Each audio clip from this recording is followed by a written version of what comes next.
Bonjour Monsieur Ajbali, on vous remercie d'avoir accepté notre invitation pour cette interview accordée à la MAP. Ma première question en relation avec votre participation à la 19e édition du Salon international de l'édition et du livre. Comment voyez-vous cette participation sur tous les thèmes choisis et les thématiques? On en est à la 19e édition du Ciel, mais le CCME en est à sa 5e participation.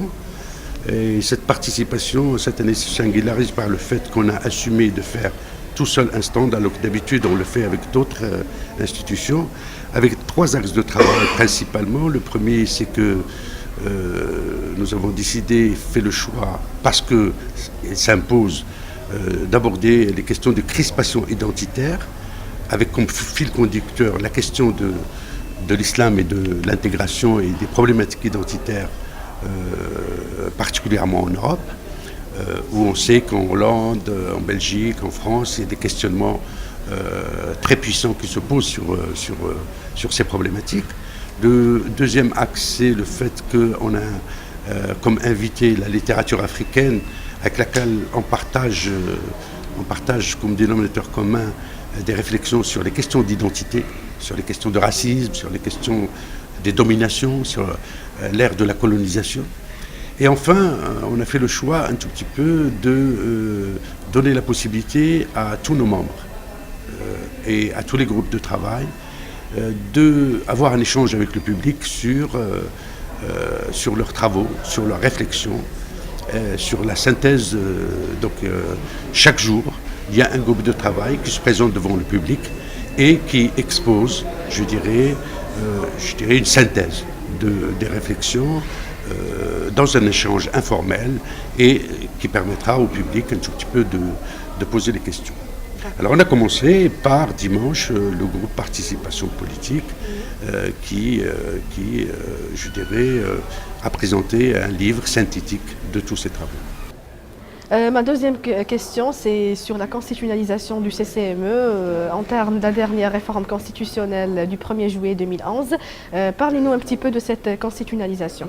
Le Conseil a été créé par Sa Majesté le 21 décembre 2007 et ce après un an de débat qu'avait organisé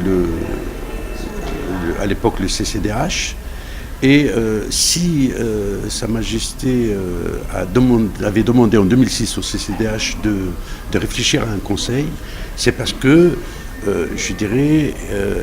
il y avait une demande dans la communauté de la création d'un conseil.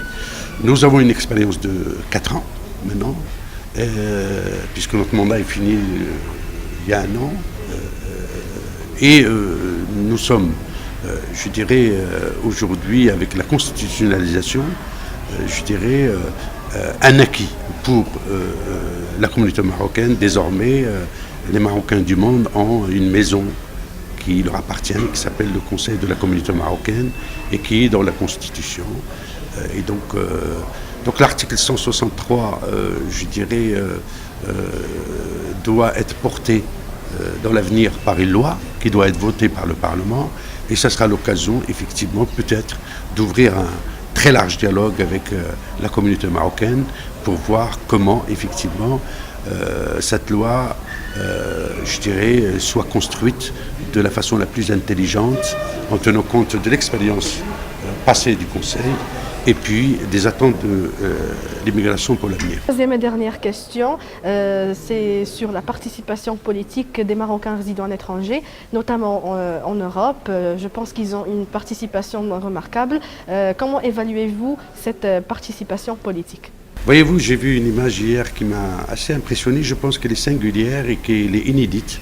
C'est une ministre française d'origine marocaine qui est signée avec une autre ministre marocaine, c'était Najat Vallaud-Belkacem, qui était un membre de notre conseil. Et